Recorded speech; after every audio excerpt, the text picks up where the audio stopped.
Black folks. Hi, everyone. It's lovely to see you. I'm talking to the camera. Yeah, and welcome to our first official teaching workshop with the Latin American, Latino, and Caribbean Center, and entitled Teaching with the First Blacks in the Americas Digital History Project of the Dominican Studies Institute of the City University of New York. I first came across this digital history project because I'm on the DSI's mailing list, right? And its director sends things out, and I clicked and I was like, wow, this is cool. Yeah. And when the students were doing some research 2 years ago for who we might invite to our Roots of the Caribbean conference in the fall of 2021, they came across Dr. Lisette Acosta Corniel, whose work on the history of Santo Domingo was very interesting, and I also discovered that she had once worked for the Dominican Studies Institute, and so we were very happy that she was able to come, and we've asked her to come back. Dr. Lisette Acosta Corniel is an assistant professor in the Department of Race and Ethnic Studies at the Borough of Manhattan Community College. She teaches Dominican history and the history of Latinos in the United States, and she has won teaching awards for her teaching since she was in graduate school. She is a 2016 Fulbright alumna who conducted research in the Dominican Republic on gender-based violence since the colonial period, and also about free and enslaved women in Santo Domingo in the 16th to the 18th centuries. She's presented her research internationally and throughout the United States, and we're proud to say twice at CCSU, where she's become our friend. She's currently working on a book manuscript about gender-based violence, femicide, and women's autonomy in colonial Santo Domingo. Before we go on, I'd just like to acknowledge a few people without whom this event would be impossible. First, the event is made possible by a grant from Connecticut Humanities, and we are very grateful for their support. In addition, the Student Center staff, Kathy Poirier, Nick Steifel, who's behind the camera, Matt Landrigan, and Jamie Larkin of the Central Reservations Office saved us more than once this fall, and saved me from having a stroke at least once. You think that's serious? I mean, you think I'm joking, because I'm not. Yeah.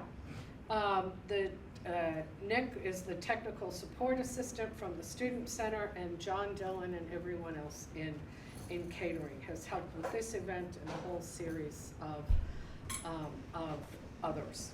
So, let's see. Outside on the reservation desk is Andrew Peñaranda, Reina Liz Oquendo is in here, and Isabelle Gisoso, who tells me she's not working, but she's here anyway. Yeah, so anyway, thank you to everyone, and without further ado, Dr. Acosta Corniel, if you can help us understand how we can use this marvelous resource for teaching in the classroom, that would be grand. Absolutely. Thank you. Okay. You. Thank you. Do you want me to do anything with it? No, thank you. Thank you, Marianne. Glad to see some of you again. Again, because you were here last year, and again, because you were here yesterday during our first conversation about enslavement, freedom, and gender-based violence in Santo Domingo. And today we're talking about actually one of the sources that I use for that conversation, to develop that conversation, or part of that conversation that we had yesterday. And I want to thank you for the second invitation, bringing me again this year, and also because it's a double invitation because I'm here for 2 days. And as Marianne said, yes, I've made friends. networking worked out for me coming here. I'm actually still in touch with some of the colleagues that I met from the presentation from last year, and that's thank you to your invitation, the Latin American, Latino, and Caribbean Center, and CCSU for bringing me back. I appreciate it, and of course the Connecticut Humanities for their support. First Blacks in the Americas is a dream for the CUNY Dominican Studies Institute, but for the most part, it was a dream for Professor Anthony Stevens Acevedo, who is the retired assistant director at the CUNY Dominican Studies Institute. He is one of the best paleographers that I have known. And his passion is to have people learn to read these documents, to understand a little bit about the history of Santo Domingo, because as I mentioned yesterday, some of the history has been neglected in the scholarship and even in the collective memory of the people, of the Dominican people, the Dominican diaspora, and as a whole.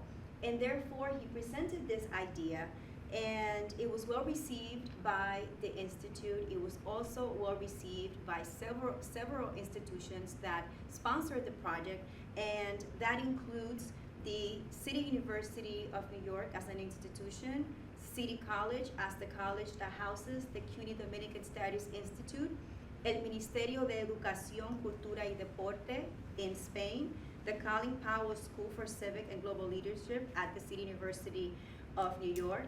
And without that combination, this would not have been possible. At the time, I had just completed my PhD at SUNY Albany, and I was just excited to be there and to see new things. And my initial interest was about women, and that's actually my dissertation. But I started with the Spanish women, the first Spanish women. And we started to look, and when I read in my dissertation, I found Black women, and I was so excited. I was like, oh my God, there's also not information about Black women.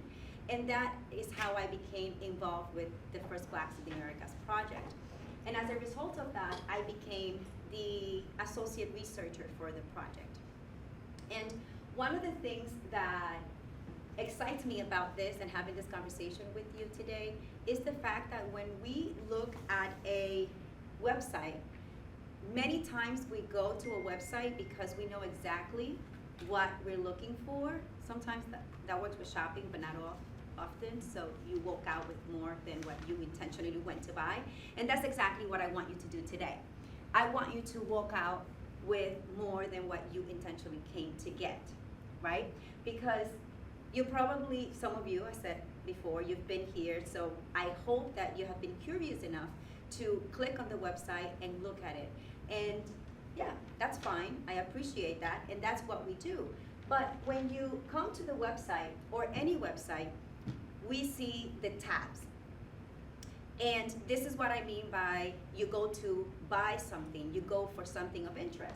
If you're looking for slavery, if you're looking for women, if you're looking, oh, were they resistance? Okay, then what you're gonna do is you're gonna go to the resistance tab.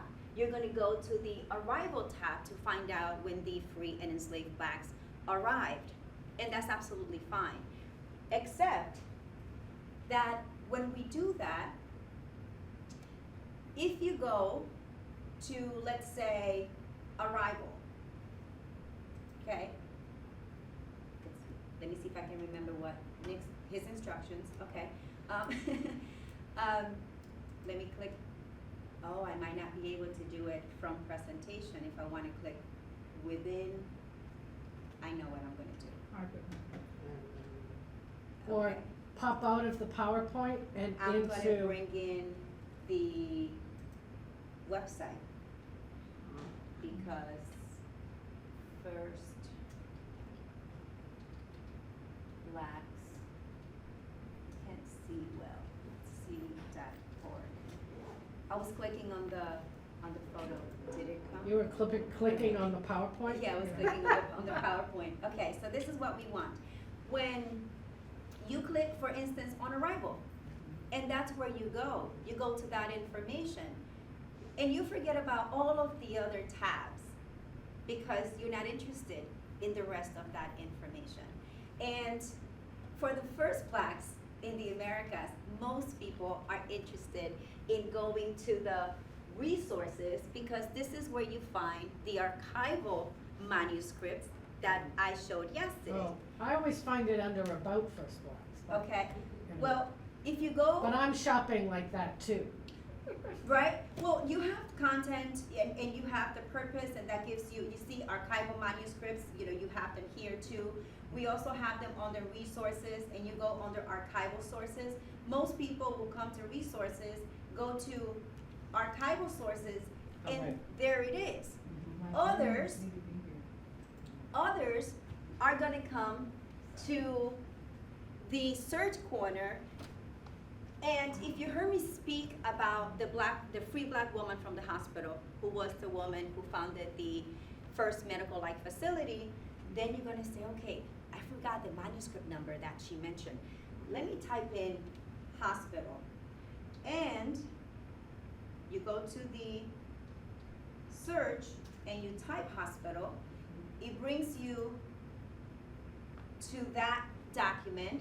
You can look at the actual document.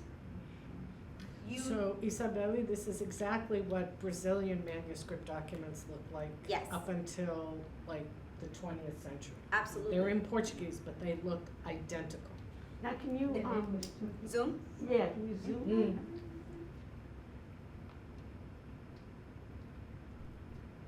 Mm. Okay. Yeah. And this is an easy one, actually, because this is 1695.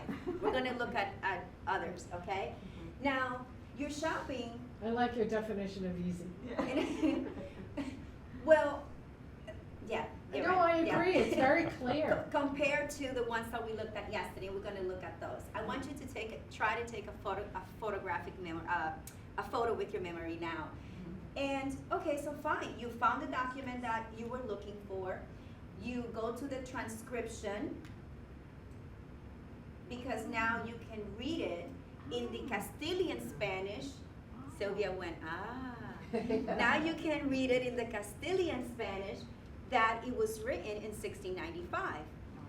And you then say, okay, but I don't speak Spanish. And we say, okay, we cover that too. We give you a translation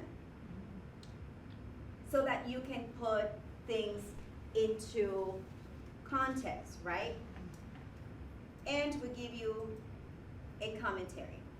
Some documents have the manuscript and transcription together, others have it differently. But the point is that, as I said before, many researchers come to the website looking for something specific.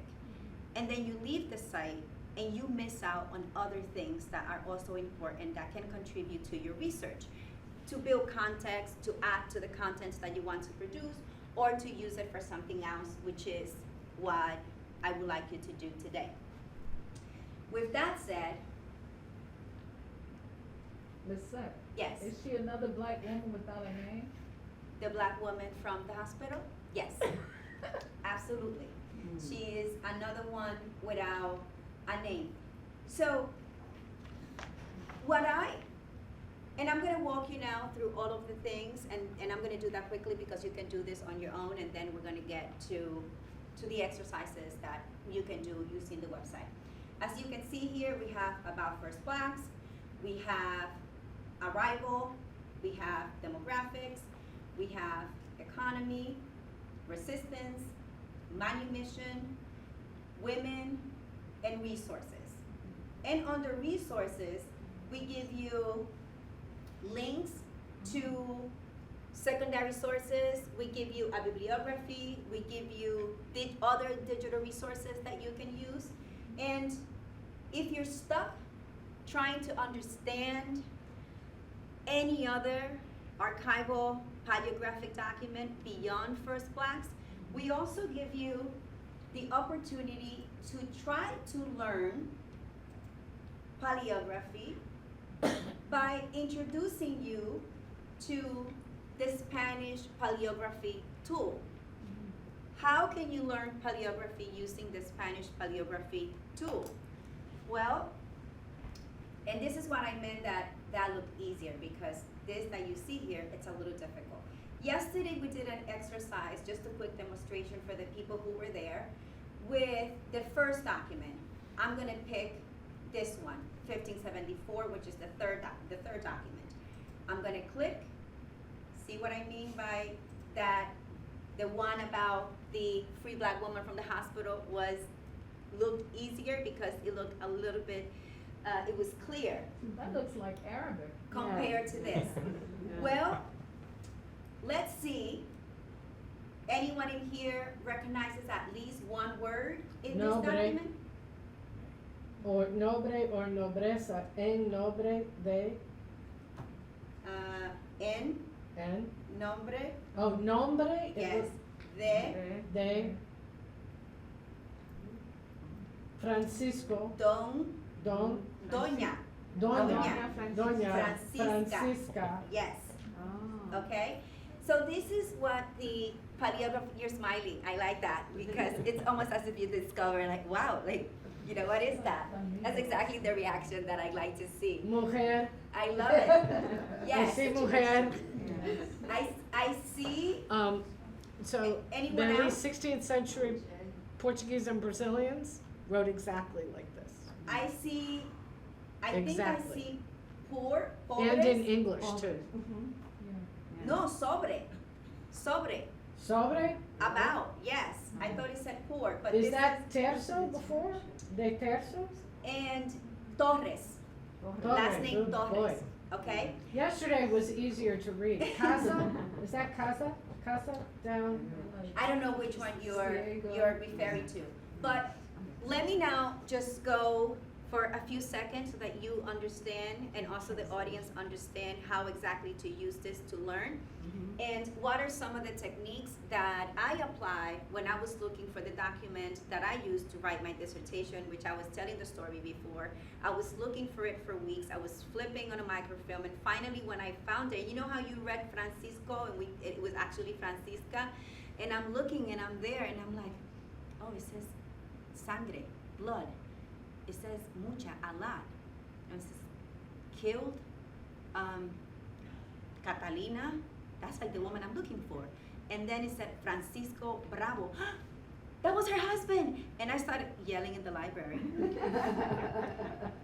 And I started yelling in the library and I said, Jessie, call Gracie. You know, this is the staff at the CUNY Dominican Studies Institute in the library, the archives and library. I said, call Professor Stevens, is he here? And I said, he's in a meeting. I can't, can you please leave him, because he has to come down. And I waited after the meeting comes down. It sits on the microfilm, looking at the microfilm, and he's reading. It says, Catalina Tinoco, what we looked at yesterday, degollada la garganta, you know, slain throat, stab wounds on the left breast. He's reading, and he's like, yes, this is it. I said, are you kidding me? He says, no, good job. And I started crying. And I started crying because at that moment I realized that I had a dissertation, that I could continue with what I wanted to do. With that said, what did I focus on to be able to tell the words and figure them out? I focused on abbreviations.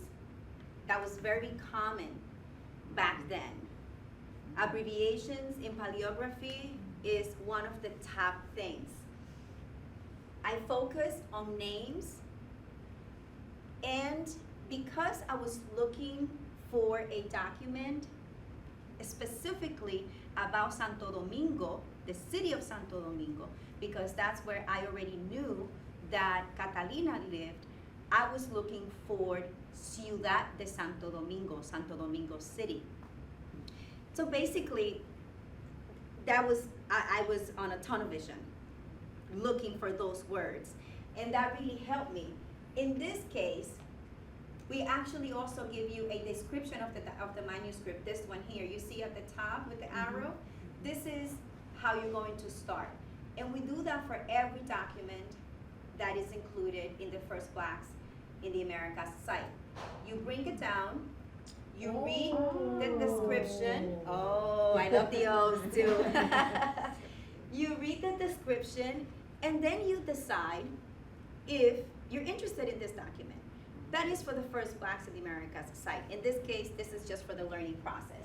Well, now that you have a little bit of context to know what the story is about, then we're going to move this out of our way, and you're going to begin with the mouth to go word by word to know what exactly the document says.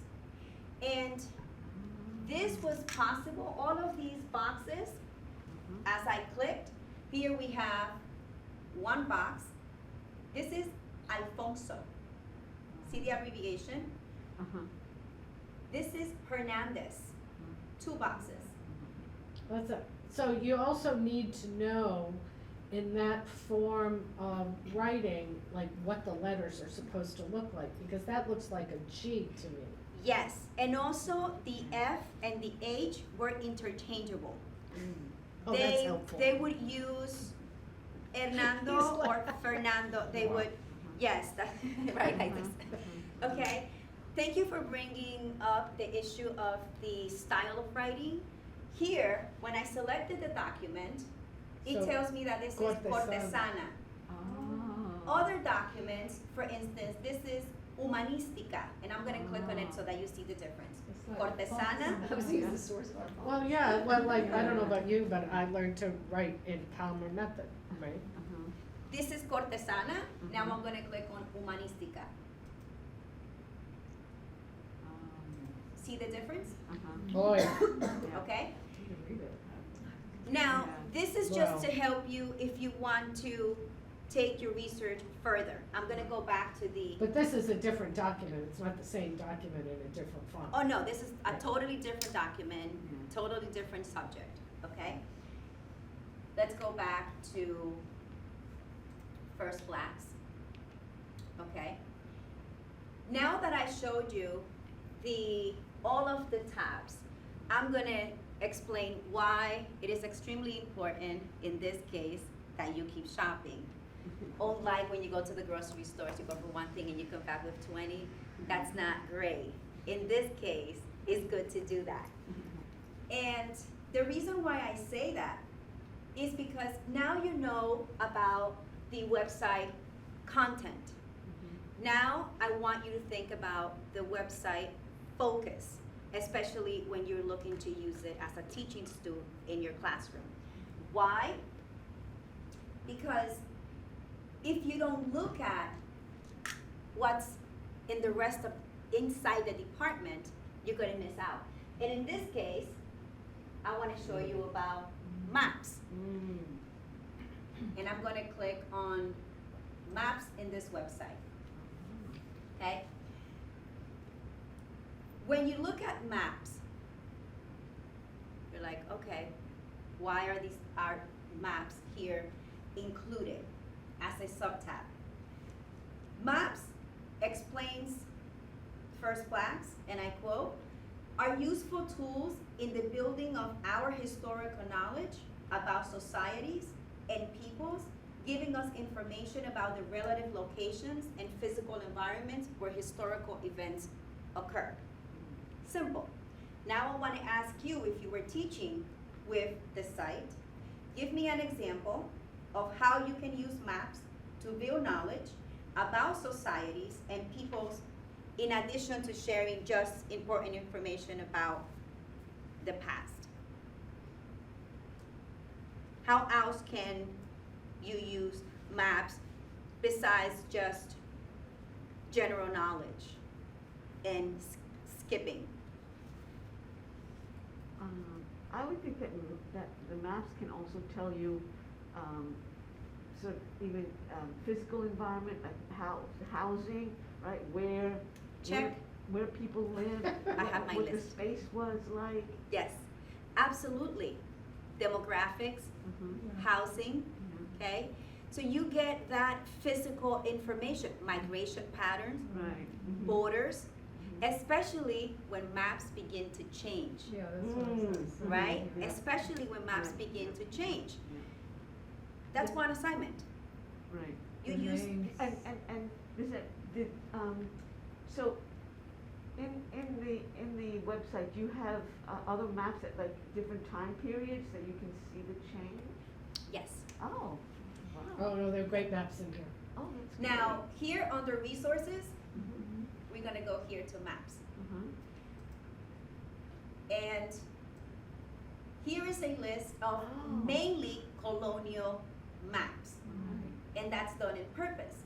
Why? Because, of course, you can go today to many of our general Right. worldwide available databases and look at more contemporary maps, and you use that as to compare. Yeah. That's an assignment in itself. Yeah. You pick one of these, and you get one of the current ones, and you tell the students, have fun. Another assignment or something else that you can actually, I'll share that at the end with the list of other things that we can do. This is just an example, and I'm going to use another example. Here is another subtab, an almost total lack of iconography. And from maps, this subtab ties in with the maps because, as you can see, the maps are mostly colonial. They were very difficult to find. We outsourced from different sources. But there is a serious lack of sculptures, engravings, different representations, visual representations, unlike what you get about other civilizations, about other peoples. We are missing that about the African diaspora, the early African diaspora in the Dominican Republic. And I'm going to show you, I'm going to switch now, see if I'm getting the hang of this. There we go. When we say lack of iconography, as I said before, lack of engravings, lack of drawings that we can see, and that is missing overall. And these two pictures, they're actually, this is Calle La exactly Negreta. how it looks. This is the sign, Calle La Negreta, or Negro's Path, or the Path of the Negroes. You'll find it translated that way on the internet. And if you look for Calle La Negreta, it will take you on Google Maps to this location because it's actually already documented. It's included in Google Maps in the colonial zone of Santo Domingo. And, excuse me, this little path here is right next to the store, here. And I took both pictures and I usually use them together. This is the path. If you Google Calle La Negreta, it'll show you the colonial zone of Santo Domingo, and it'll zoom in to El Callejón de la Negreta, and you will see the Osama River. On this, I'm standing here. All of this is colonial rocks and construction, and the river is here, and here is the Negreta Path. It was called the Negreta Path because this is where they would disembark the enslaved, and they would walk them on this side of the city, so the rest of the residents would not have to see the enslaved, the blacks being brought in. Okay, it was completely separated, and today this is how it still looks. So therefore, we don't have the colonial iconography. We're missing a lot of that, but we're also missing the care to at least try to maintain or improve some of what we had in terms of the signage to find these places and to give it a little more significance. It's there, but it looks like this. Of course, the entire colonial zone in Santo Domingo is beautiful. You have the buildings, but in terms of signage, to find things that are related to connect to that territorial knowledge, right, is missing. And I like taking pictures of these places. Yes. It's interesting. Oh, I'm sorry. Do blacks live in that area now? No. Well, yes and no. No, because this specific area was used to bring them in. Okay? Yesterday when I shared about the auction, this was the area where that would happen. But when I shared yesterday, or reshared, the story about Juana Gelofa Pelona, and I showed the picture of the Dominican convent, the Dominican convent is actually, it would be if you go up this path and you make a left, it would be in that direction.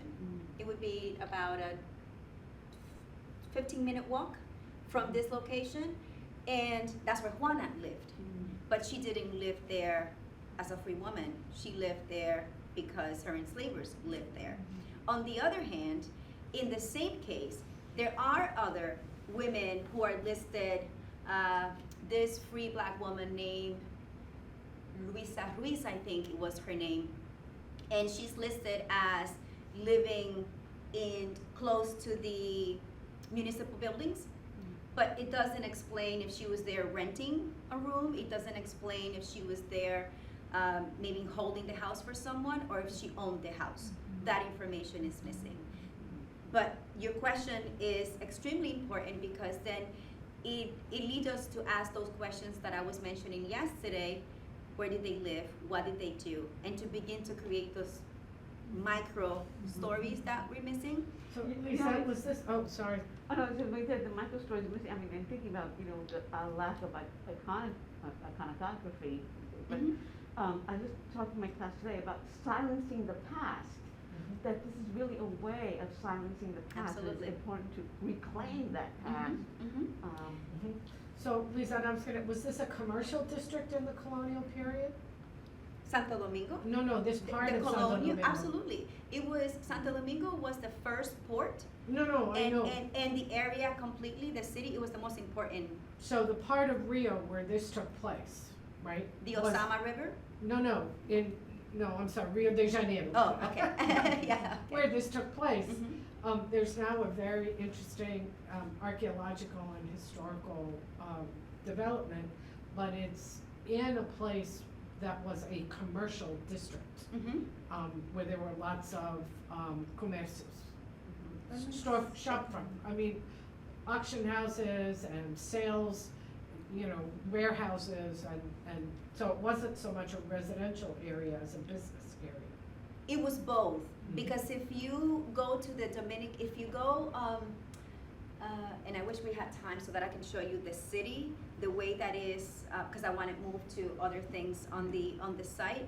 You had the municipal buildings, you had the church, you had the convents, you had the places where people would come and trade, especially in this area, because this is where the river was and this is where the ships will come.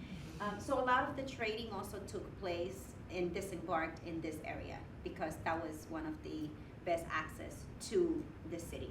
So Yes. these pictures are on the website. These are mine. Oh, those are yours? Yes. Oh, okay. These are mine. I took these, and they're like I said, there's very little signage indicating the African presence per se in reference to the colonial period, as opposed to all of the other colonial buildings. You have every single colonial building has the La Casa del Gobernador. The governor's house has a description. The vice queen has a plaza, and there is a huge plaque explaining who she was and her life and everything. You have the cathedral, you have the convent, and everything has a description. In fact, the ruins of the hospital, which was created by Governor Nicolás de Obando, has a plaque saying this hospital was erected in 1503 by Governor Nicolás de Obando, but no mention of the contributions of the free black woman who was the one who started first the medical-like facility. So therefore, that is missing. The next picture that I want to show you in terms of iconography is this one. And this is a small park in the city of San Juan de la Maguana, in a town that used to be called Sebastian Lemba, in honor of Lemba, who is known as one of the most important Maroon leaders in Hispaniola, who was in the mountains for about 18 years. They couldn't catch him, and in fact, they used to refer to him as Captain Lemba. One of the documents in the First Blacks website, if you go to the search engine of the site and you type in Lemba, the document comes up. And the document is the authorities explaining when they caught Lemba and how they were able to catch Captain Lemba and his brigade. And after they captured him, they decapitated him and they exhibited his body parts in the city, which was customary at the time. Now, talking about silences and going back to how important that has been in this silencing of history process that we have experienced. The original name of the town was Sebastián Lemba. And in 1943, dictator Rafael Leonidas Trujillo changed the name to José Antonio Mateo de la Rosa. And they began to call Lemba, the town, as of 1943, Sosa, which was the nickname for Mr. Mateo de la Rosa. Now, when you go to San Juan de la Maguana, people don't say, I live in Lemba, or I live in, I'm going to visit Lemba, or my family lives in Lemba. They say, I live in Sosa. I'm going to visit Sosa.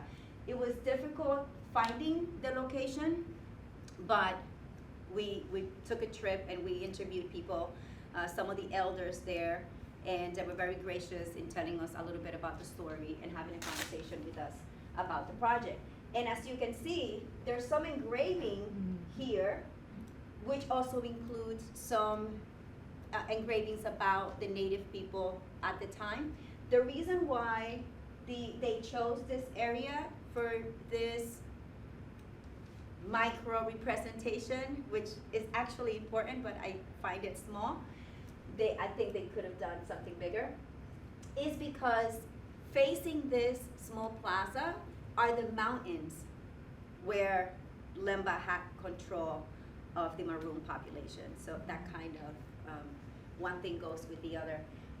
And there is another monument, so that would be the third monument, or the second about Lemba, is in the Museum of Men, or en español, en castellano, el Museo del Hombre, where there are 3 statues in front of the museum, one of Sebastián Lemba, one of Enriquillo, the Taíno Arawak, and one of Bartolomé de las Casas, to represent all 3 cultures that are the base of today's Dominican identity. And the government did that? Yes, those 3. The government did that, and we're gracious for that, but for the most part, many people, it's almost as if their vision is more focused on Fray Bartolomé de las Casas and Enriquillo and not Lemba. Now, yes. No, go ahead. Okay. Now, we're going to continue by discussing how to use the site. And by how to use the site, I mean sacar provecho, take advantage of everything that the site has. And if what you want to do is produce educational material to use it in your classroom, whether it is elementary school, high school, or college, or for your own research, decide who your audience is. But by deciding who your audience is, I also want you to be careful, because I don't want you to be boxed in. Many times when you choose who your audience is going to be, we create limitations as to the things that we think the audience we choose can do. And that can be problematic, because it means that by choosing your audience, you already have a preconception of what you think that audience can do. And you would be surprised with what your students are able to do. So with that said, I want to show you an example of what I mean by that. I use, is that big enough? Yeah. Yes. I use First Blacks in the Americas to teach at the Borough of Manhattan Community College and a 2-year school, okay? I get students who are freshmen, who are sophomore, who are seniors, and I get them in all ages. And the assignment is very simple. I have the sample form for the assignment. I can also share it with you. And we're also going to share other assignments that you can do. But this is one sample, and I did get permission from SC to share and use it. But the assignment is to select one document. And I'm gonna walk you through what do I mean when I tell the students select one document and how they get to select the document. But after selecting the document and going through the A through G, I think, steps that it's given in the instructions, this is what they come up with.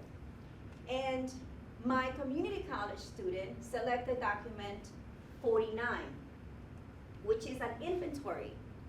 And this summary here, these 2.5 lines, are already given by the First Blacks in the Americas site. Therefore, what they have to do is simply copy and paste the document and the description that they selected, and then they move on with the instructions that they're given. SC says, these manuscripts provided an almost vivid recollection of the early events of colonization in the Caribbean. Manuscript 49 is an inventory of the properties and belongings of Captain Jerónimo Agüero Bardesí. Amongst the items were people described in dehumanizing terms.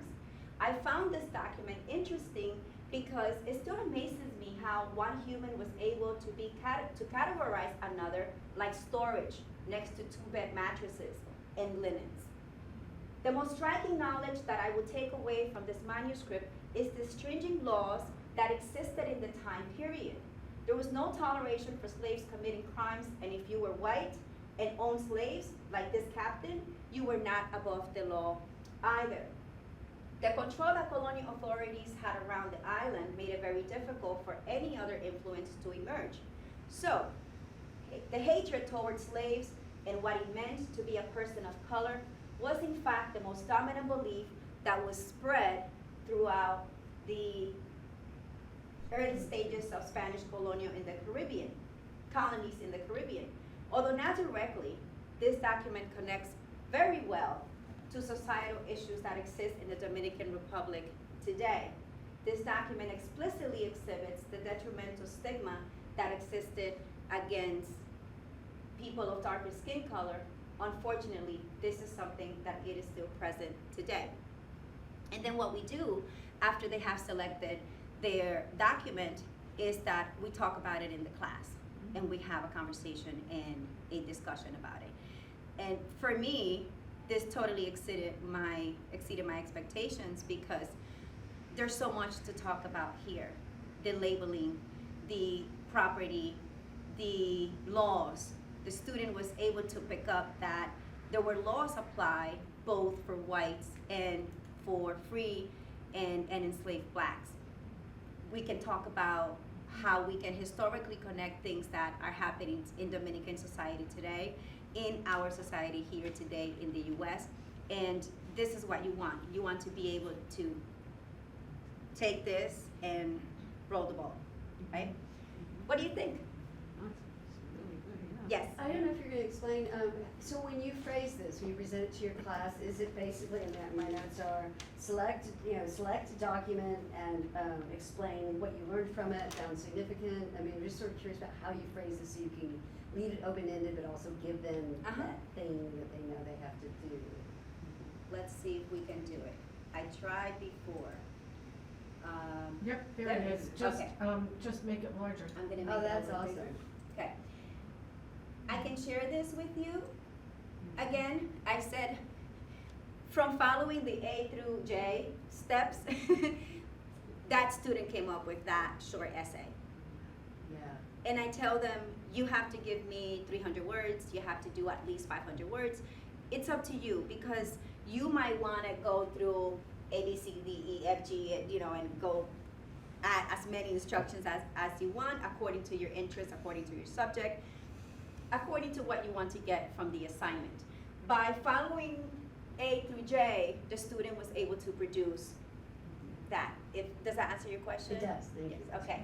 And I was wondering how much, like, scaffolding for instructions you feel like is useful or needed. I try to be Pretty good. specific, but not too specific that it's overwhelming.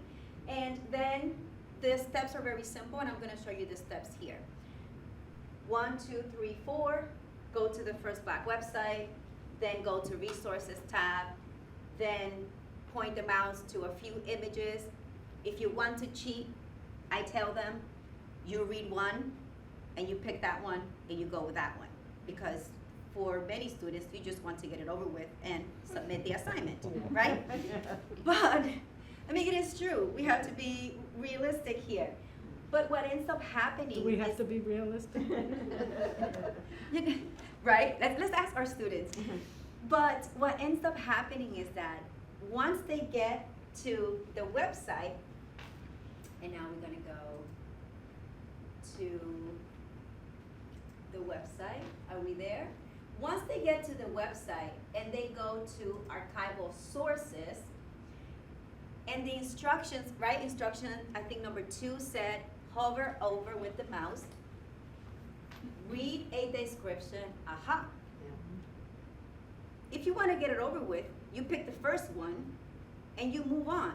And this is the one that you're going to do. But when they realize that the description is so short, they keep going and they go, oh, let me see what this one says. And they go, oh, wait, actually, let me read this one. Oh, no, what does this one say? What does this one say? And there are more pages. I'm just gonna go to 4. And they, ooh, this is a woman. I like it. Look, that was randomly picked. Okay. So let's say they hover over that one and they go, oh, this one says that in 1557, in Santo Domingo, a female black slave testified as witness against a Spanish or Criollo settler accused of rape against a mestizo young girl in Santo Domingo City. Now you have, this is really interesting. I know which case is this, but I didn't know that I was gonna go to that one. I like it. This is a case about a rape, as you can see here. The Spaniard, the Criollo, he rapes a 6-year-old mestiza young girl, and the enslaved woman witnessed it, and she testifies against him, and that the case unfolds. That is that information. How long did it take me to go through the descriptions of about 4 documents until I got to one? It was like 5 minutes. Once the students realize that the assignment is that fast, okay, I'm gonna write about this one, and then they pick this one. It's just like, I was teaching at Kiana recently, and I just did, in Spanish law, was it possible? I mean, obviously it was, but was it common, or was it legally sanctioned to allow, enslaved people to testify, or? Yes, in different, That's interesting. it depended on Yeah. the situation, The yes. English didn't have. Mhm. But yes, I mean, there are lots of Inquisition documents, in which enslaved people testify. They go and accuse. It might be a particular US thing, because that was very much part of the apparatus. and, Yeah, so- the US is lawless. Yeah, no, Blacks I mean, and there are different statuses, yeah, Yeah. but, yes, they testify. Thank you. And I'm gonna move. So they only get that little description, they don't get going Oh. to. Good question. Okay. No, they do. Because, and I'm gonna go back, which was it number? Yes, it was manuscript 051. They don't get that little description. That is what caused their attention. That's why I said, how long did it take me for me to get to one thanks for asking, Evelyn. For me to get to one document that I became interested in. Now, I wanna know the full story. This is when my student who wrote the sample assignment, this is where he got the details, because now this is the one that you're interested in. Now you're gonna click on it. Now you get the Spanish transcription that I showed before. Then you get the translation, so now you know exactly what happened. And you can understand the details of the story. And I also had comments. And it gives you the commentary. This is an analysis that the team provided, myself included. This allows you to analyze, to develop your own critical thought about the situation. And let's see if do you notice, does anyone here notice what's missing about this document in particular? The original, What do you mean the original? the original, or the The digitized archival source, manuscript. the manuscript. Right, the manuscript source. Yes. The manuscript is not here, and you will probably notice if you're browsing the website that some other cases do not include the manuscript, and that is because we didn't get the rights to use that exact image for that case. But we have it's at the Institute, you can access it, you can go to the Institute and look at the manuscript, but we give you the transcription and translation. But all of these come from the Archivo General de Indias, don't they? But you didn't get permission to use all of them? Not all of them, because the CUNY Dominican Studies Institute has a collection of about over 100,000 documents that were purchased through a donation. Okay. Someone who was interested in Colonial Santo Domingo and the history of Colonial Santo Domingo, and other that we included in the collection were manuscripts that we found through PARES, which is the General Archives of Seville's main site for you to find the colonial documents from the early colonial period. And you can do a search depending on topic. You can look at all of their Archivo de Simancas, you can look at Archivo de Indias, and when you go to the AJI, the Archivo de Indias, you can actually look by contratación, you can look by justice. They have them separated by section. And as we were researching and trying to learn more about Colonial Santo Domingo, the ones that we found, because they have some that they already have digitized, and it's fantastic because for many of them, I don't have to go to Spain. You can download their digital images with the watermark, okay? So those you can use, but if you want to use them without the watermark, then you have to request them. They have a very lengthy process. Sometimes you have to wait a year or 2 years. Purchase them, and they also have a complicated payment system that is as archaic as their documents. That's seriously, that's. Is that like an intentional obstacle, or is it just they don't have the resources to I do it don't faster? know, because it's as serious as if you want to buy a legajo, a file about a case that has 10 pages, for instance. 10 folios, and I think each image, if you want black and white, at one point it used to be maybe 10 cents or 30 cents. It's very inexpensive.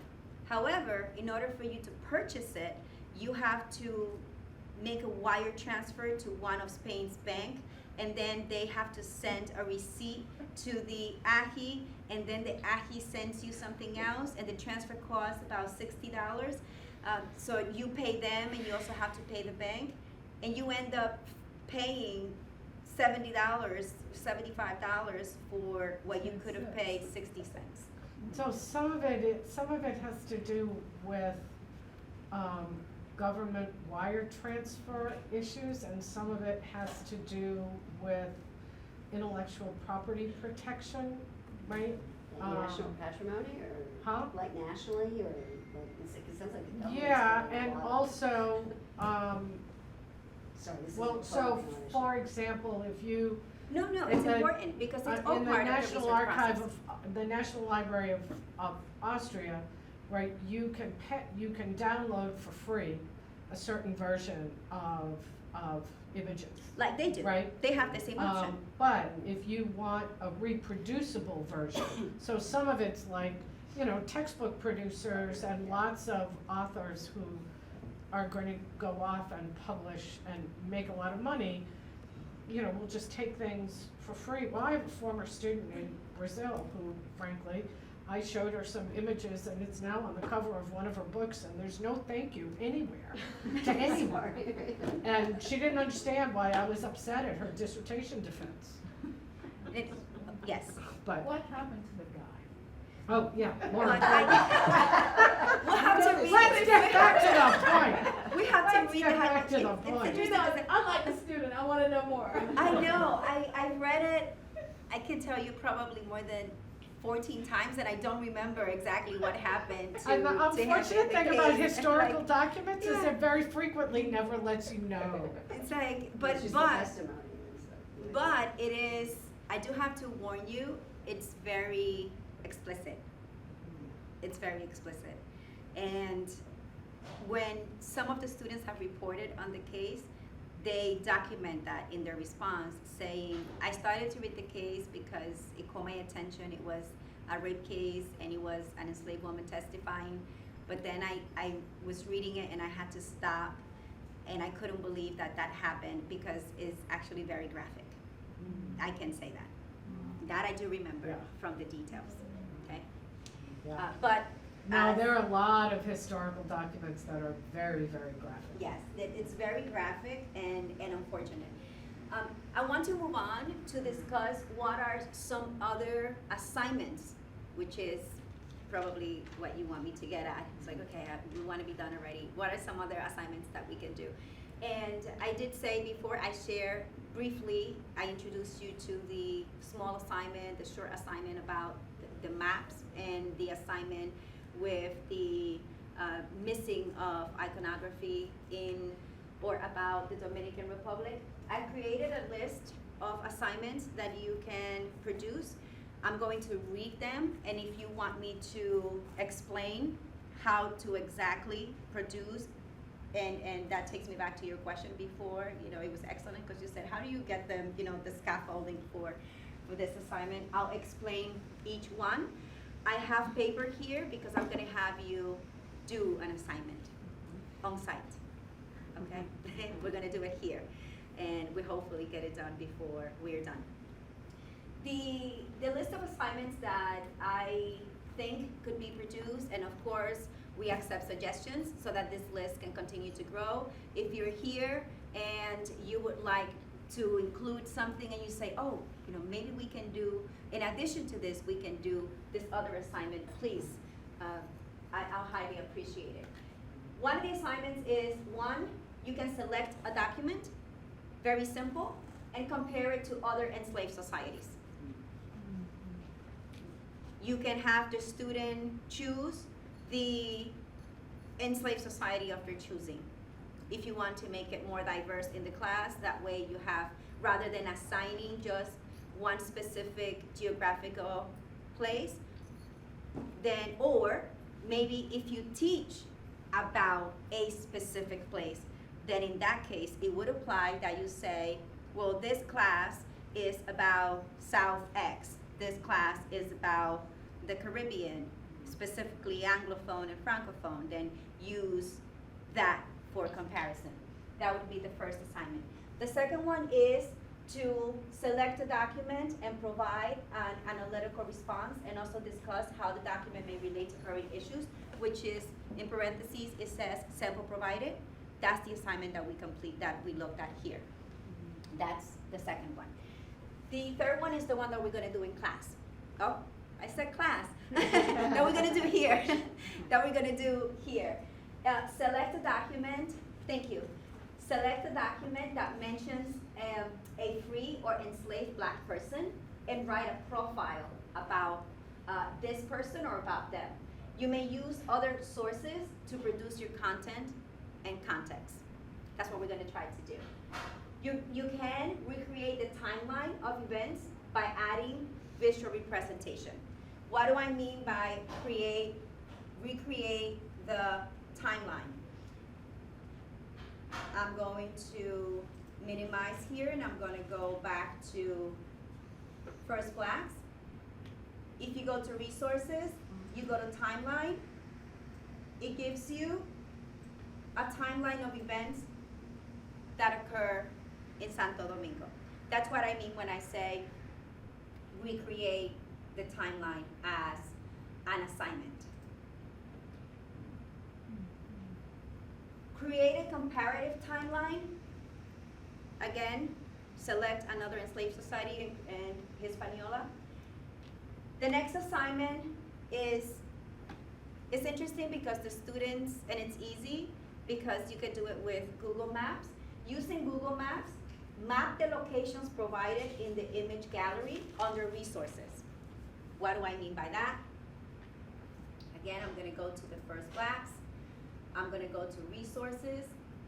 I'm gonna go to image gallery. And here is the ruins of the first hospital. You're gonna have the students go to Google Maps, and you can have them even print a blank map. Once they go to Google Maps, you can have them either cut out the name of the phrase, and this could be an excellent assignment for the earlier grades. You can have them, basically they're 3Ding the map and creating, or maybe they can type it. They can also, you can cut out the picture and put it where it belongs in the location. Or you can do another assignment and make it a little more complex for the higher grades. And what does that look like? Again, you're gonna work with the image gallery, and what you would do is that instead of just doing Google Maps, you're gonna do this assignment. You're gonna have them locate the places. We see here, again, the ruins. Here's Atrapiche. Here is the governor's palace in Santo Domingo. Here is the outside of the governor's palace. Here is, let me see if I can find an ingenio. Here's a sugarcane state, a plantation, right? But what is another assignment that you can do with Google Maps? Well, have them select 1 or 2 documents. You can decide the amount of documents. Try to select documents that mention ethonyms and toponyms, and have the students locate those ethonyms and toponyms in the map, and that is gonna take them where? To Africa.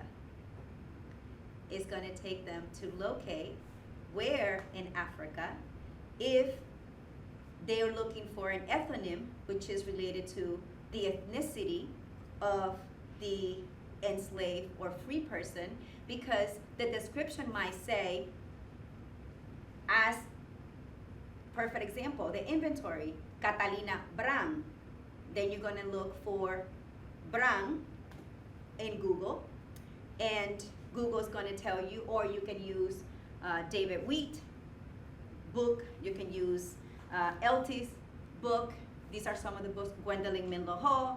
These are some of the authors that have written about slavery and that actually share ethnicities and toponyms, right? Because the ethnonym tells you the ethnicity that the enslaved person was part of, but the toponym was not their ethnicity, but it was where they lived. And many times, you're giving a label that's not your ethnicity, but that's actually the town where you're from, or the city where you're from. That's what toponym is related to. And that assignment, I think it's really cool, because now you're connecting the Americas with the continent, if you put them together, or you can do it separately. I saw your hand up. Nope, you answered my question. Okay, okay, got it. We're gonna move back to the PowerPoint, and see, these are the 2 assignments that I just described, okay? Again, conduct a search for location. The other assignment is also using Google Maps, which is this one here, the one with the toponyms is gonna come in the next slide. Also using Google Maps, have them create a story map. Now it gets a little more complex. Some of the technology, and a lot of the universities have licenses for these technologies, you can go on the map, you find the location, so you assign to them, go to the image gallery, find 5 places that are, well, I was gonna say find 5 places that are directly connected to slavery in Santo Domingo. It's like the whole, so let's not do that. But places that perhaps you have already discussed in class, I mentioned San Juan de la Maguana, and I mentioned Lemba, the town. That's a location. I mentioned the first medical-like facility built by the free black woman. Those are 2 locations. Now you have the students locate those in the map, and their assignment is to include a little bit of content there.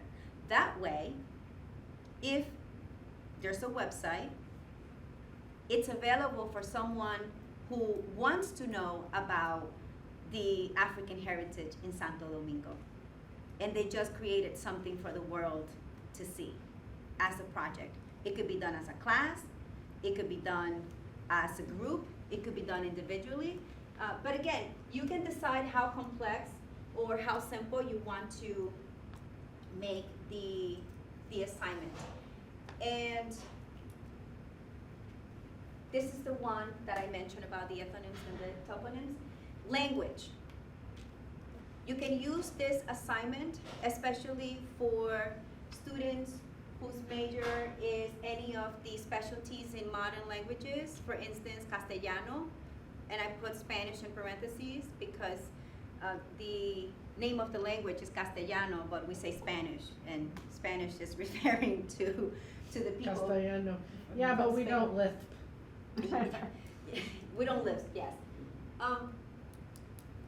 That's one of the things that you can do if you want to use it to teach language and have them compare. It would be very interesting, with an interesting comparison with Portuguese, for instance, because you will see a lot of similarities in paleographic documents, even later and today. Select a document and compare the transcribed document to current Castellano, parentheses Spanish. Make a list of Latin American countries that use some of the language in the transcriptions. And again, you decide a number of transcriptions. Pay attention to the years. Why pay attention to the years? Because language changes with people.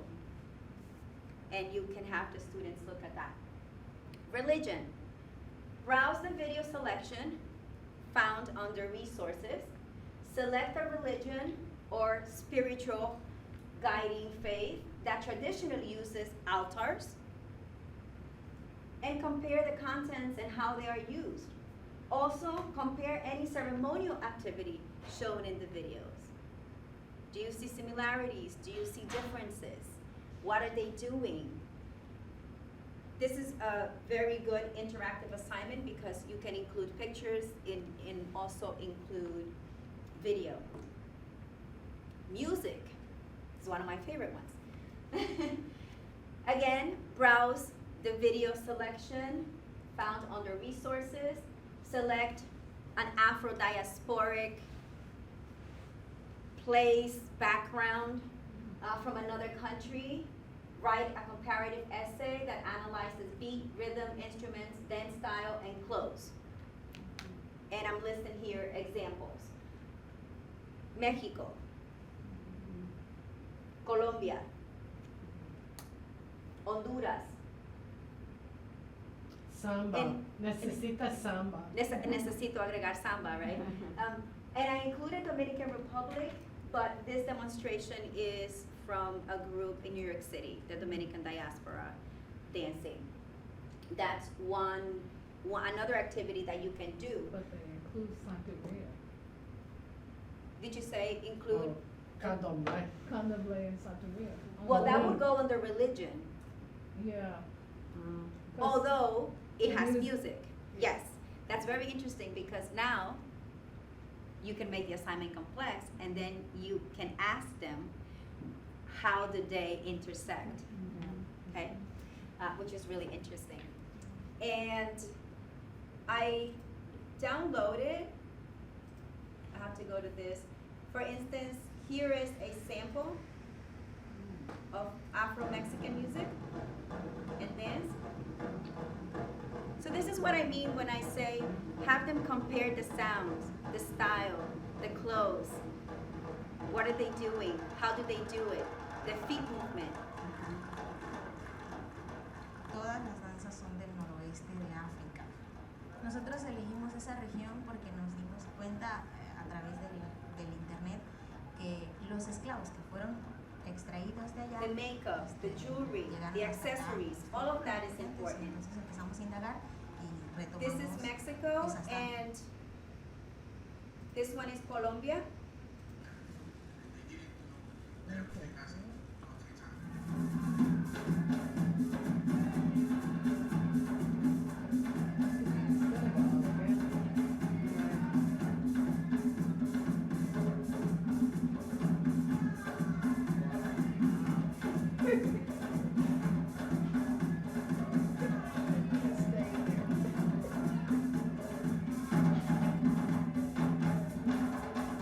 And this is Honduras. This is Aurelio Martinez. He's actually doing a residency at the Hemispheric Center at NYU.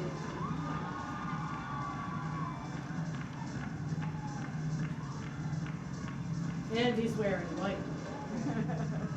Wow. Where does he live? I think he's in Honduras, but he's now here in New York City.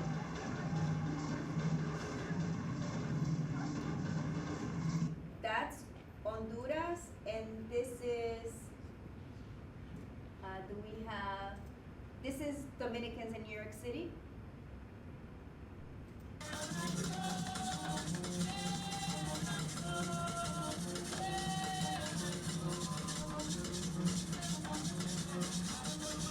This is Doña Yolanda dancing.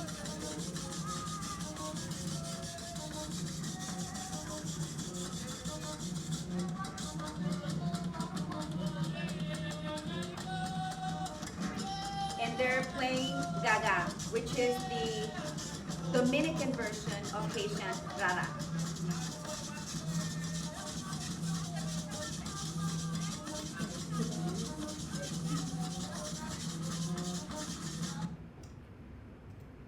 That is another assignment that you can do.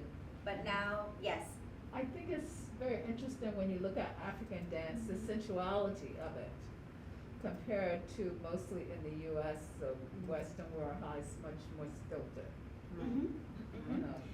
Or at least the formal Yeah. ones, right? Yeah. Peasant dances in Europe are, I think, looser. Yeah. But when you bring up the contemporary, I saw an interview, I don't know, the TED Talk by this Lizzie, Yeah. and she talked about, Lizzo? Lizzo, Oh. yeah, and the tweaking, and she talked about how it was so important to her that she researched the African roots of dancing. And she said, I do this because it's part of my identity as an Right. African diaspora woman. It's really interesting. And before we move on to your assignment that you're going to complete here, I'm gonna go back to, Let me just remind you that I promised to have you somewhere before 7:00. yes, thank you. I wanna go to the resources tab to show you the videos. See, these are the videos. So, see how I explain to use this as an assignment, or to assign, or create, or produce an assignment, you go to the resources tab, browse the video session that we offer, and use any of the videos that we have here.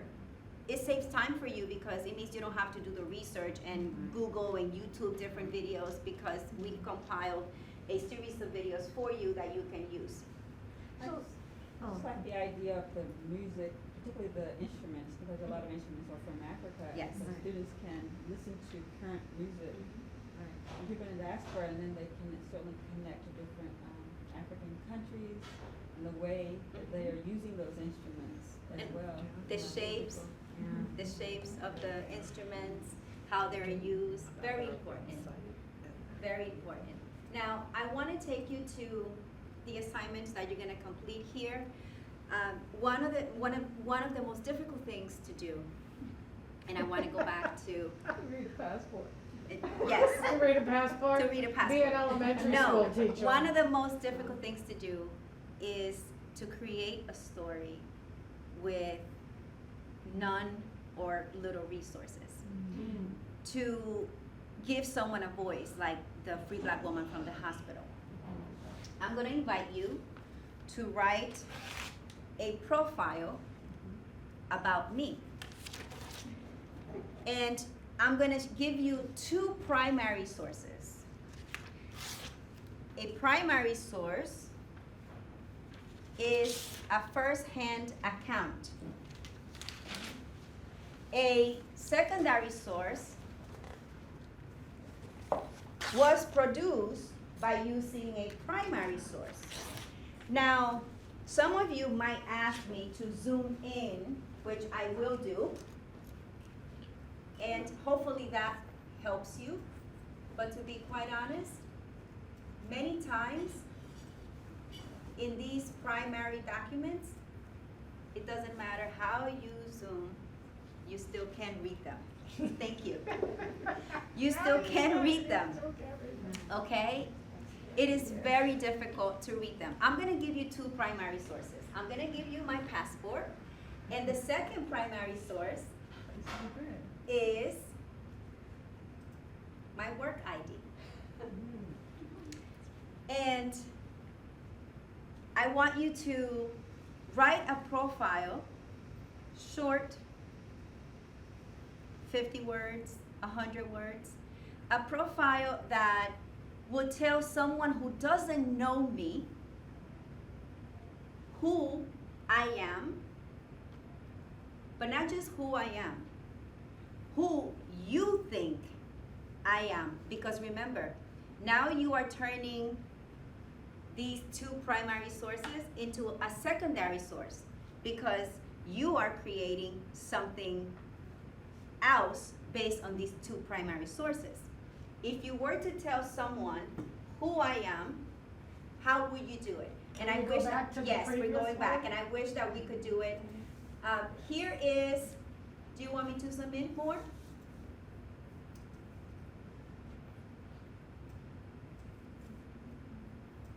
The most important information is there.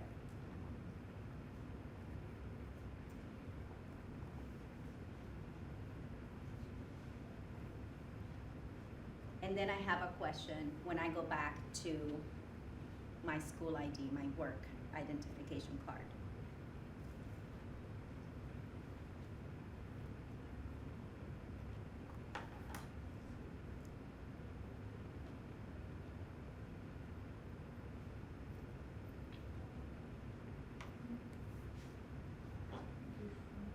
Think about biographies.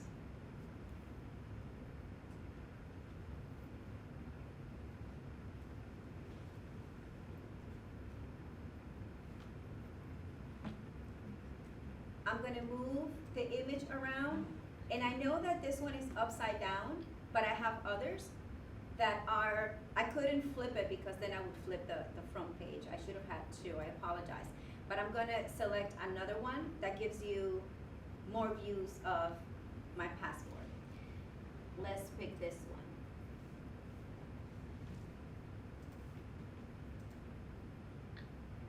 Okay. I don't know how we flipped, if we have fixed them before. Okay, so here's, is that a little bit legible? Yeah. Okay.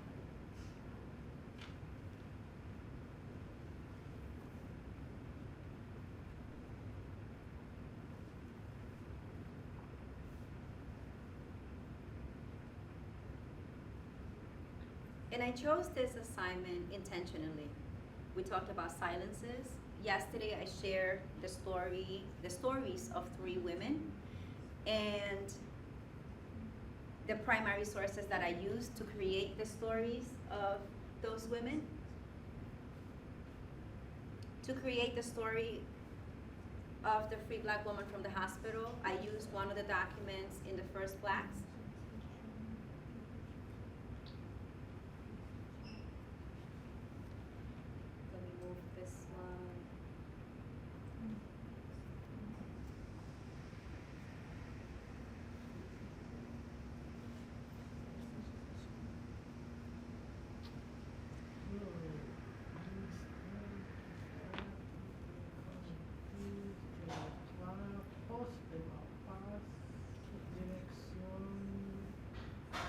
one helpfully has no nation's name on it. Yes. It's easy to see, I know. which makes me suspect went to the other side of the island? No? Oh, there's others. It's in Like French. China, so it's This confusing. one? Yeah, Yes, it's in it's in French. Nicht. Ici, this. Huh. Okay. I think we got it. And Oh, look, I'm gonna go back look to. at mine. I'm like a total mess. I know, me too. I'm gonna go back to my work ID. She travels a lot. And let's see if you pick something, or let's see if we find out something, just with the information that you selected from my work ID.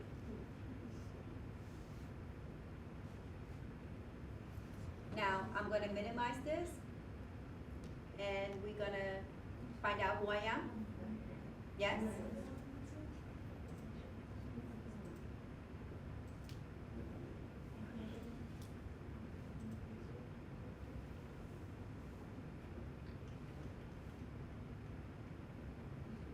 Okay. Who wants to go first? Yes, tell me your name. Beverly Johnson. Beverly Johnson, Professor Johnson? Yes.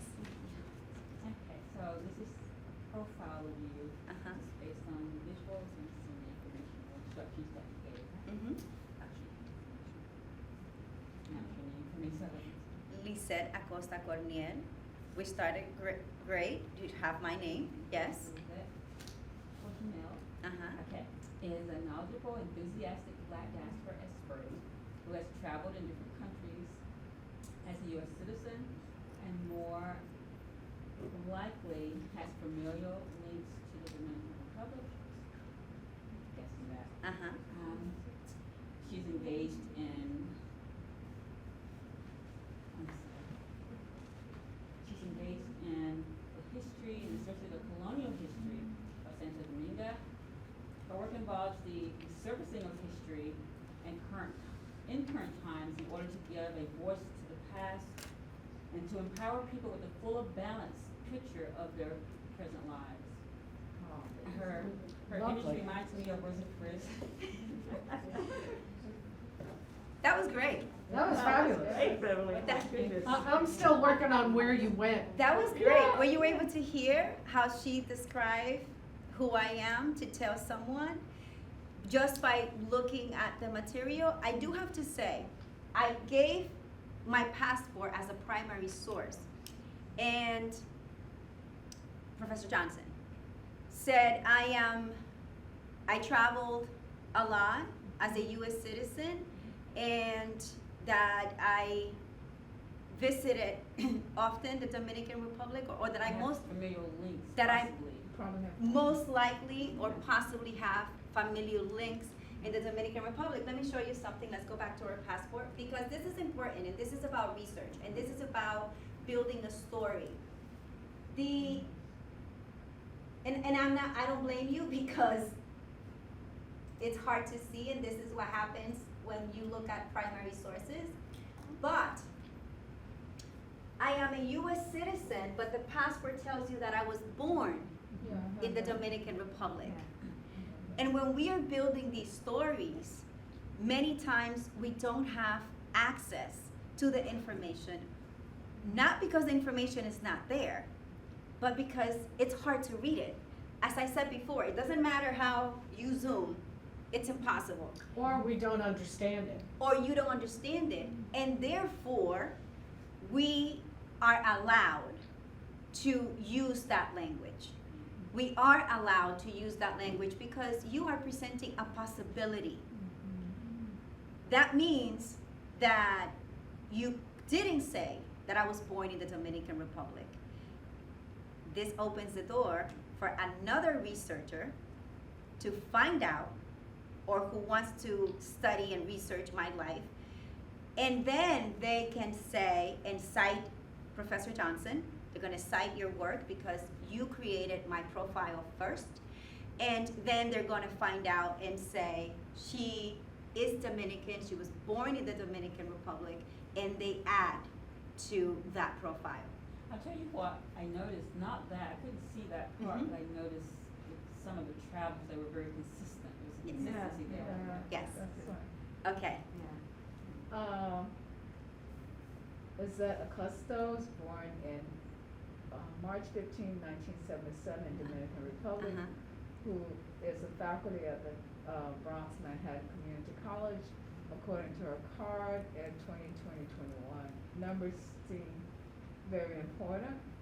She frequently traveled to the Dominican Republic.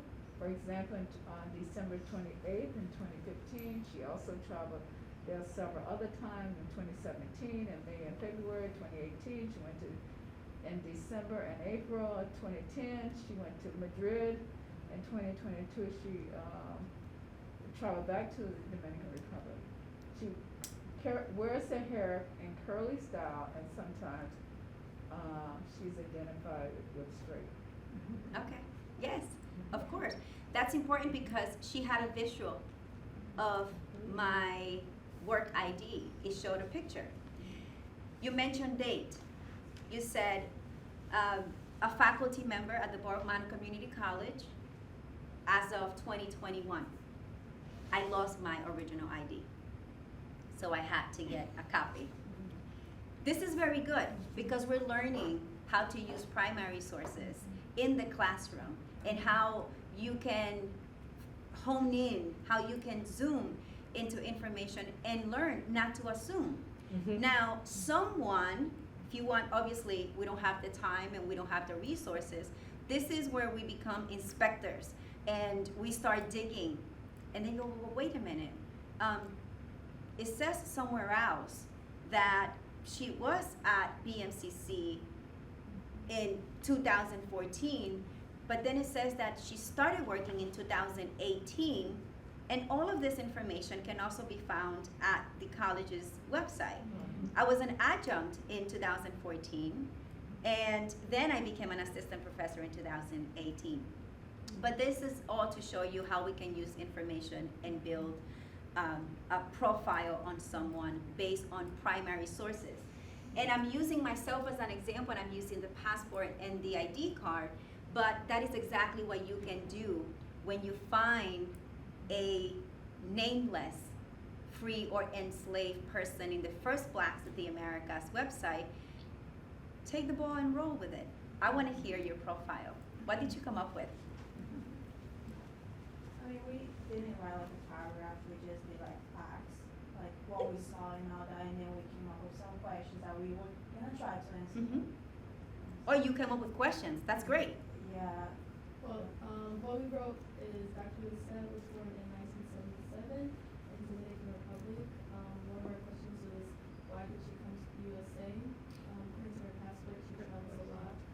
And she's a professor, and she's very passionate about race and ethnic studies. She's also very confident and embraces her identity and culture with her hair and jewelry. Oh, thank you. Thank you.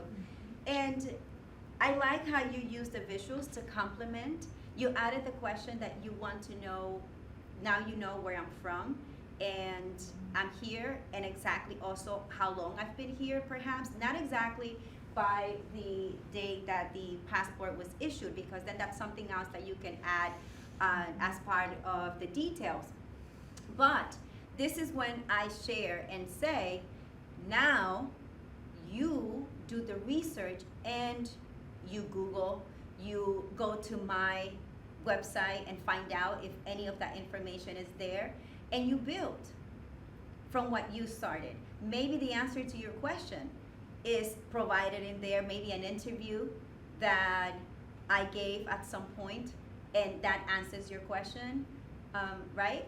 And any other things that you can add. And of course, probabilities are allowed, because they also allow us to give someone else the opportunity to build on the work that we are presenting. But again, with the First Blacks in the Americas site, that is often the case. You get just a phrase or a line, and then you have to do the rest of the research. Thank you. Thank you for being so great and staying and participating. I have a question. Yes, The PowerPoint that you have, it's available. it is, okay. Yes. Yeah, I have it. Okay, All right, I have it. All right, I will share it. yes, please. Yes, yes, the PowerPoint is available, and the list of the assignments that you can create Yeah, are available. okay. And of course, you can always email me, Yeah. and we can exchange. Yeah. Thank you, Lisette. This Yes. was exactly what I was hoping Oh, for. great. Oh, thank Yes, you. it's great. No. Actually, That's I for think the it usually librarians, says, though. is, even like, Well, when yeah, I went to I gender mean, in the spring, yeah. so looking at the You know, issue of, as you know, students in colonial wisdom, women in Right. Santo Domingo, and, you know, thinking about, gender and Yes. and gender power, right? Absolutely. So, you know, So that could be an I'm pretty assignment sure too. there's a link to this on our website, on the center's website, but I use Okay. it, I've used it a fair amount in class. Let me clean this and- up for Nick. And the, what do you call it, can I show, Yes, can I yes. show you something? You can close that while you're closing up your stuff. Go ahead, go ahead.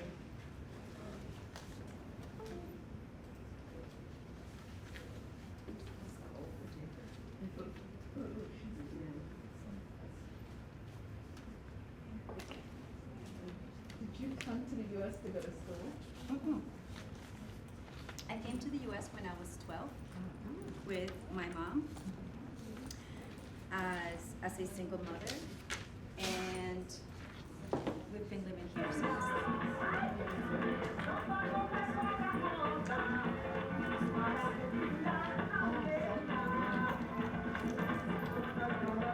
That's a samba jibona, a real samba. Got that much. Look at the kids, I like how they I love the learn. kids. Oh, yes. Yes. Oh, that's amazing. So that's in Bahia, in rural Bahia. You Yeah? can't take Africa out of us.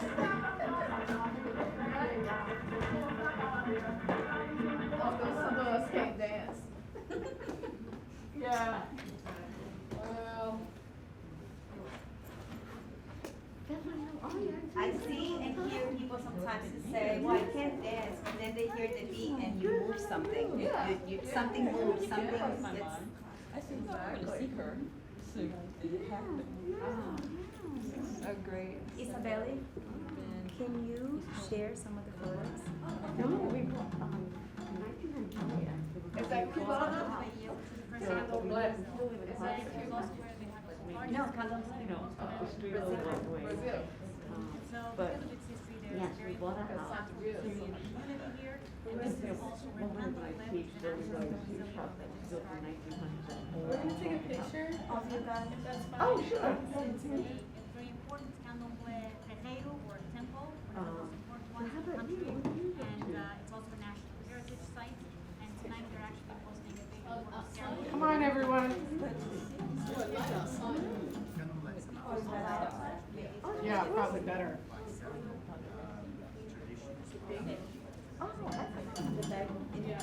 Well, it depends on where we have enough background. They brought with them religion and their social structure.